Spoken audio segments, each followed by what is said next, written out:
আজ ২১শে জুলাই ধর্মতলা গেলাম, মিছিলের সঙ্গে পথ হেঁটে চললাম। লাল হলুদ পতাকা, গান আর স্লোগান। আসসালামু আলাইকুম, সবাই কেমন আছেন? আশা করছি সবাই ভালো আছেন। আলহামদুলিল্লাহ, আপনাদের দোয়া ও ভালোবাসায় আমিও ভালো আছি। ফাইনালি আজ ২১শে জুলাই। খুব ভোরে প্রথম ট্রেন ধরেই আমরা রওনা দিলাম কলকাতার উদ্দেশ্যে।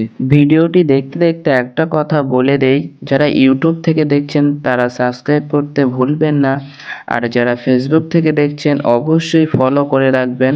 ফলো না করলে কিন্তু মিস করে ফেলবেন। সবার ভালোবাসা চাই, পাশে থাকো সব সময়।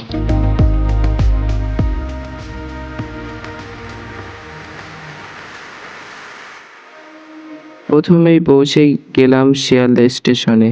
চারিদিকে মানুষের ভিড়, উত্তেজনা, আবেগ।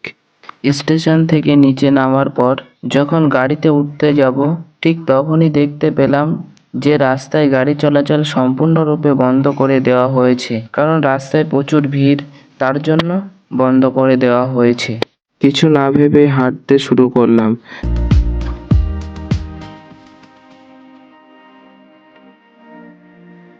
সামনে যেতে যেতেই চোখে পড়ল অনেক মানুষ মিছিল করতে করতে এগিয়ে আসছে। তাদের মুখে স্লোগান, হাতে ব্যানার। এখানে এসে খুব ভালোই লাগছিল। হাজার হাজার মানুষ এসেছে বিভিন্ন জেলা থেকে। তারা বিভিন্ন ভাষায় কথা বলছিল। হাজার হাজার মানুষ একত্রিত হয়েছে এই মাটিতেই।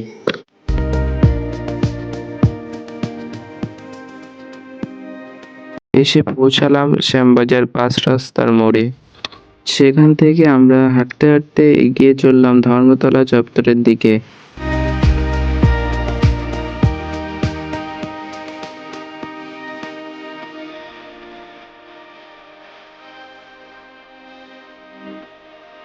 অবশেষে পৌঁছে গেলাম মূল স্থানে। সামনে স্টেজ দেখা যায়। মুখ্যমন্ত্রী মমতা বন্দ্যোপাধ্যায়ের বক্তব্য শোনার জন্য হাজার হাজার মানুষ দূর দূরান্ত থেকে এসছে। এখান থেকেই বক্তব্য রাখবেন মমতা বন্দ্যোপাধ্যায়। তাঁর বক্তব্য শোনার জন্য দূর দূরান্ত থেকে হাজার হাজার মানুষ এখানে এসেছে।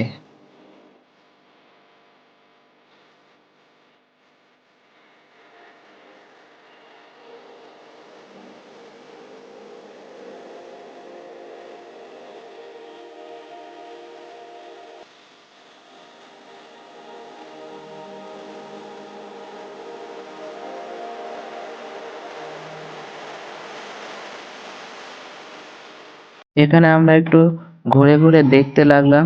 দেখতে দেখতে একটা দৃশ্য আমাদের চোখে পড়লো। অনেকেই পায়ে লাঠি বেঁধে হাঁটতে হাঁটতে ধর্মতলার উদ্দেশ্যে এগিয়ে আসছে। তাদের চোখে মুখে শুধু একটাই লক্ষ্য, শহীদের প্রতি শ্রদ্ধা জানাতে এই মিছিলে অংশ নেওয়া।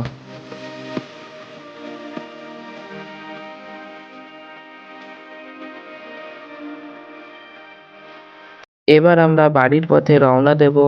সবাই ভালো থাকবেন। পরের ভিডিওতে আবার দেখা হবে। আজকের ভিডিওটি এখানেই শেষ করলাম।